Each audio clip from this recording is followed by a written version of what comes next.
తమిళ నటుడు జయన్ రవి తన సతీమణి ఆర్తి నుంచి విడిపోతున్నట్లు కొంతకాలం క్రితం ఆయన ప్రకటించిన సంగతి తెలిసిందే. ఈ క్రమంలో విడాకుల కోసం న్యాయస్థానాన్ని ఆశ్రయించారు. చెన్నై ఫ్యామిలీ కోర్టు తాజాగా ఈ పిటిషన్ను పరిశీలించింది. జయన్ రవి కోర్టుకు హాజరు కాగా ఆర్తి వీడియో కాల్లో అందుబాటులోకి వచ్చారు. ఇరు వర్గాల వాదనలు విన్న న్యాయస్థానం మరోసారి ఇద్దరూ కలిసి మాట్లాడుకోవాలని, రాజీ కుదుర్చుకోవడానికి ప్రయత్నించాలని సూచించింది.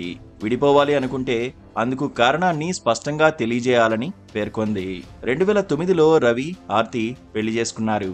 వీరికి 2 పిల్లలు ఉన్నారు. పరస్పర అంగీకారంతో తాము విడిపోవాలని నిర్ణయించుకున్నట్లు సెప్టెంబర్లో జయం రవి ప్రకటించారు. ఎన్నో ఆలోచనలు, చర్చల తర్వాత నేను, నా భార్య ఆర్తి విడాకులు తీసుకోవాలనే కఠినమైన నిర్ణయాన్ని తీసుకున్నాం. మా ఇద్దరి మంచి కోసమే ఇలా చేస్తున్నామని తెలిపారు.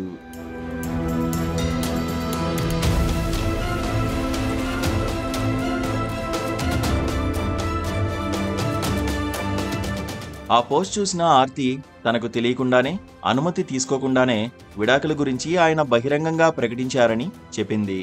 దీంతో వీరి విడాకుల వ్యవహారం చర్చకు దారితీసింది.